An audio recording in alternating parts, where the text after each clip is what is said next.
இப்போ ஊடகங்கள் பெரும்பகுதி கார்ப்பரேட் ஊடகங்களாக மாறிவிட்டது. சரி, சமூக ஊடகமாவது பரவாயில்லையான்னு பார்த்தா, அதுலயும் பிஜேபியினுடைய ஐடி விங் அது கிட்டத்தட்ட மூலதனம் போட்டு ஒரு வியாபாரம் நடத்துவதை போலத்தான் சோஷியல் மீடியாவ அவங்க நடத்துறாங்க. இப்ப பிஜேபியோட பாணி என்னன்னா, சட்டம் இருந்தா தானே நீங்க அத காமிச்சு கேட்பீங்க. அந்த சட்டமே இல்லாம பண்ணிட்டா, அல்லது அந்த சட்டத்தையே வளைச்சு வேற மாரி மாத்திட்டா, அதனால இப்ப என்ன பண்ணிட்டாங்க, இந்தியா முழுமைக்கும் ஒரு கவுன்சில். அது ஒன்றிய அரசு அளவுல மேல உருவாக்க போறாங்க. இந்த மசோதா அதற்கான மசோதா. இது ஒரு சூப்பர் பாடியாக அது ஒர்க் பண்ணும். அப்புறம் எங்க மாநிலங்களோட உரிமை? அதே போல ஆரவல்லி மலைத்தொடர். அதுல மலைனா என்ன என்பதற்கான வியாக்கியானத்தை முழுமையாக மாற்றி, அந்த இடத்த மலைப்பகுதியை ரியல் எஸ்டேட்டாகவும், அதே போல சுரங்கம் தோண்டுவதற்கு ஒரு ஃப்ரீ ஹேண்ட் கொடுக்கக்கூடிய ஏற்பாடாகவும் இன்றைக்கு ஆரவல்லி மலைத்தொடர் பகுதியை மாற்றி இருக்கிறார்கள்.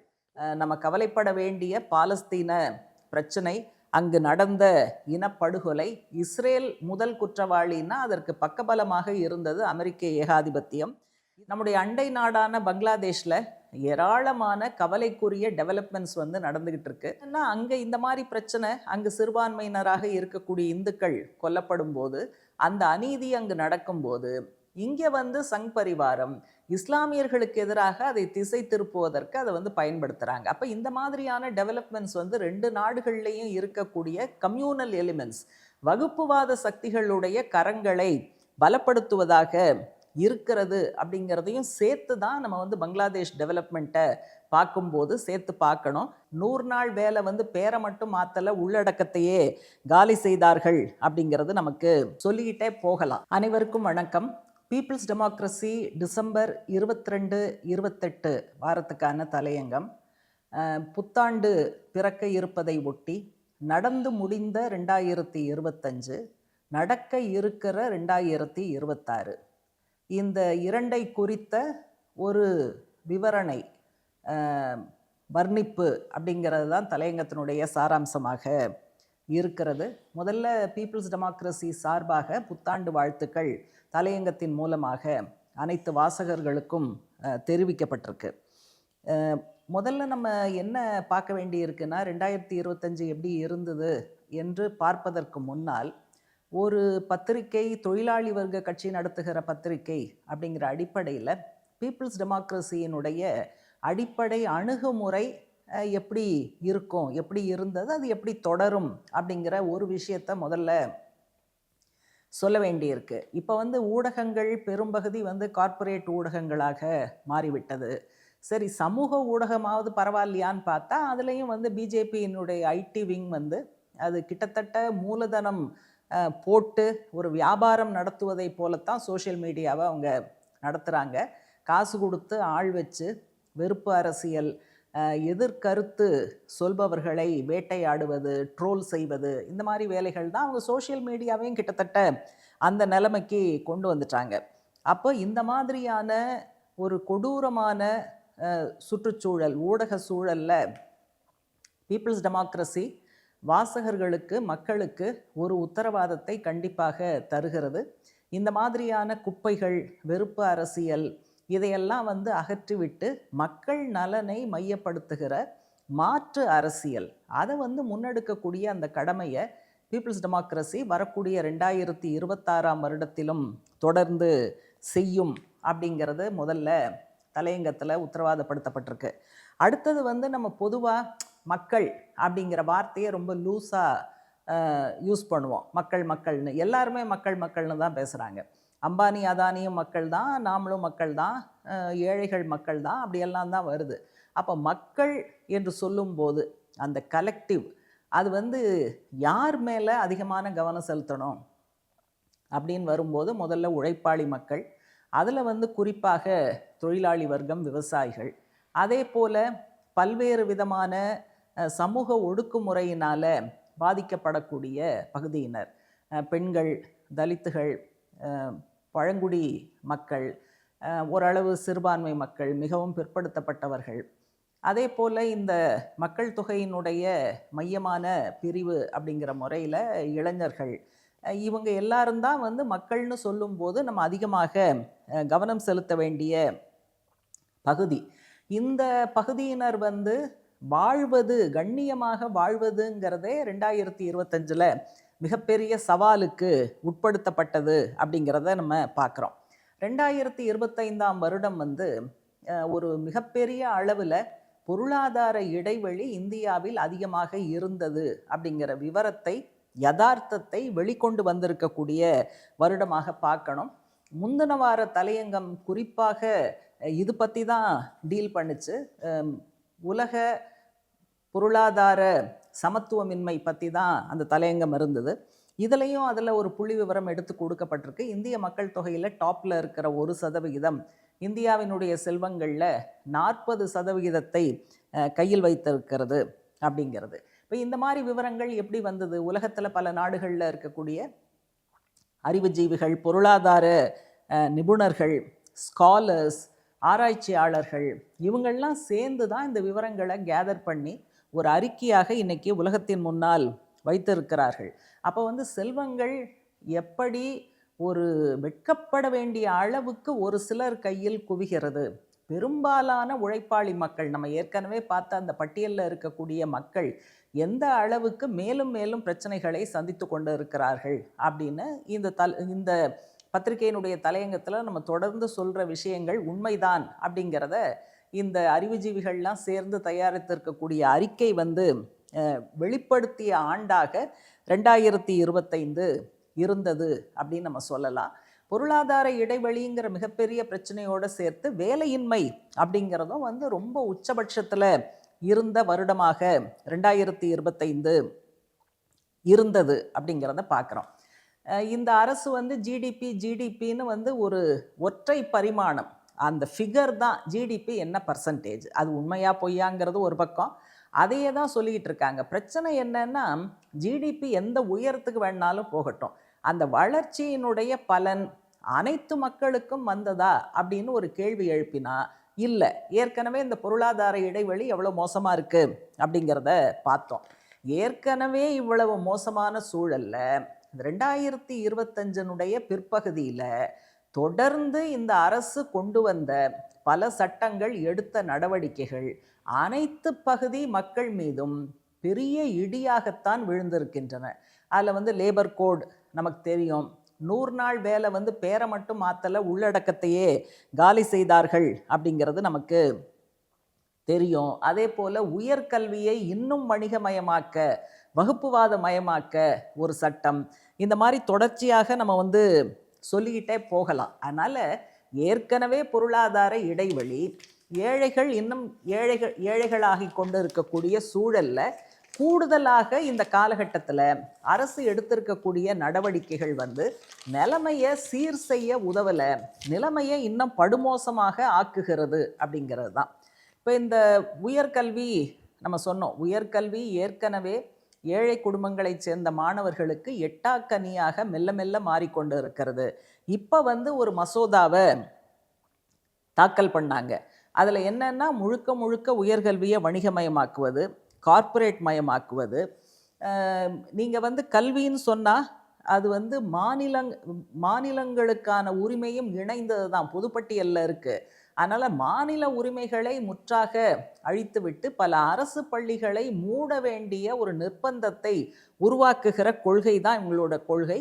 அந்த கொள்கையை வந்து ஆதரிக்கக்கூடிய விதத்தில் தான் இப்போ புதிய மசோதாவும் அவங்க வந்து தாக்கல் பண்ணியிருக்காங்க.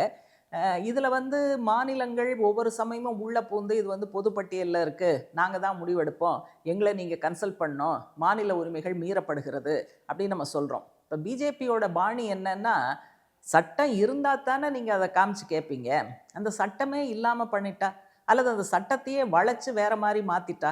அதனால் இப்போ என்ன பண்ணிட்டாங்க, ஒரு இந்தியா முழுமைக்கும் ஒரு கவுன்சில், ஹையர் எஜுகேஷன் கவுன்சில், அது வந்து ஒன்றிய அரசு அளவில் மேலே உருவாக்க போகிறாங்க. இந்த மசோதா அதற்கான மசோதா. இது வந்து ஒரு சூப்பர் பாடியாக அது வந்து ஒர்க் பண்ணும். அப்புறம் எங்கள் மாநிலங்களோட உரிமை?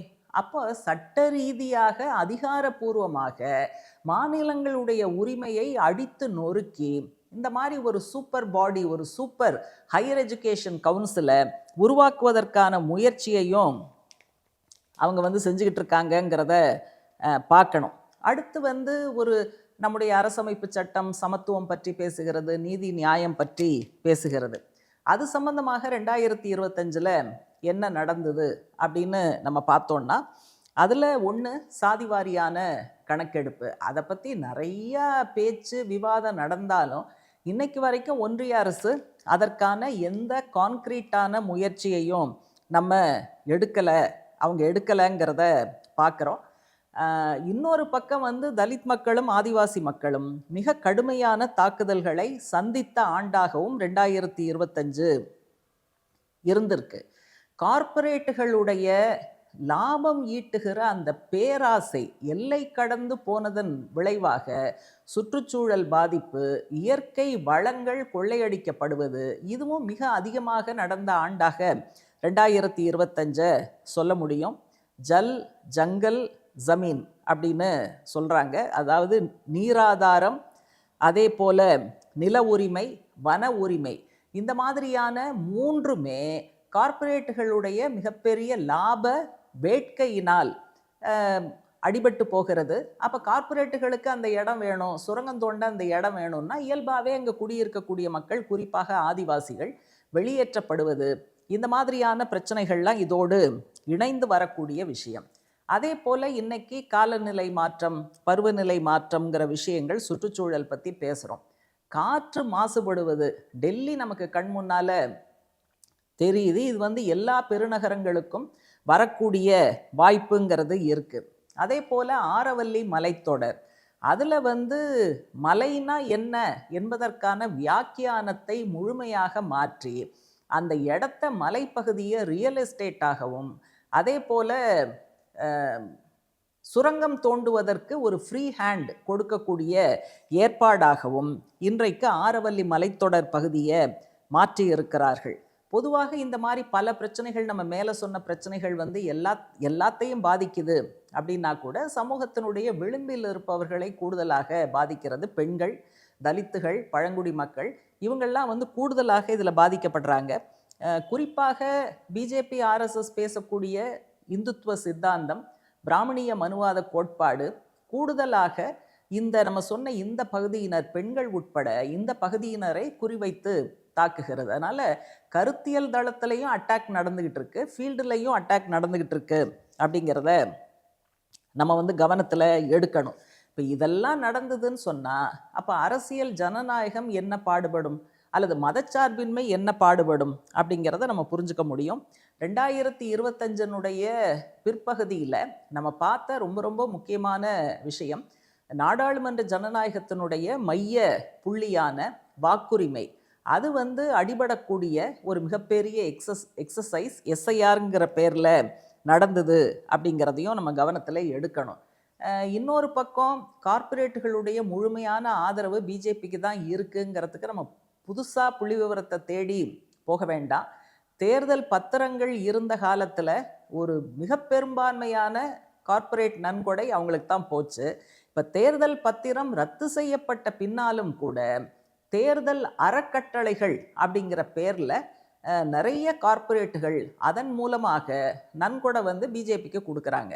இவங்க அரசியல் கட்சிகளுக்கு கொடுத்த ஒட்டுமொத்த நன்கொடையில் கிட்டத்தட்ட 90% தேர்தல் பத்திரம் ரத்து செய்யப்பட்ட பிறகும் கூட பாரதிய ஜனதா கட்சிக்குத்தான் கிடைக்கிறது. அப்போ கார்ப்பரேட்டுகளுக்கும் இவங்களுக்கும் எவ்வளவு பெரிய இணைப்புங்கிறத நம்ம புரிஞ்சுக்க வேண்டியிருக்கு. தேர்தல் ஆணையம் இந்த அரசனுடைய ஒரு அங்கமாக மாறி நின்ற அவலமான சூழலும் 2025 தான் நடந்தது அப்படிங்கிறதையும் நம்ம கவனிக்கணும். அதே போல் உலக அளவுலையும் நிறைய மாற்றங்கள் 2025 நடந்திருக்கு.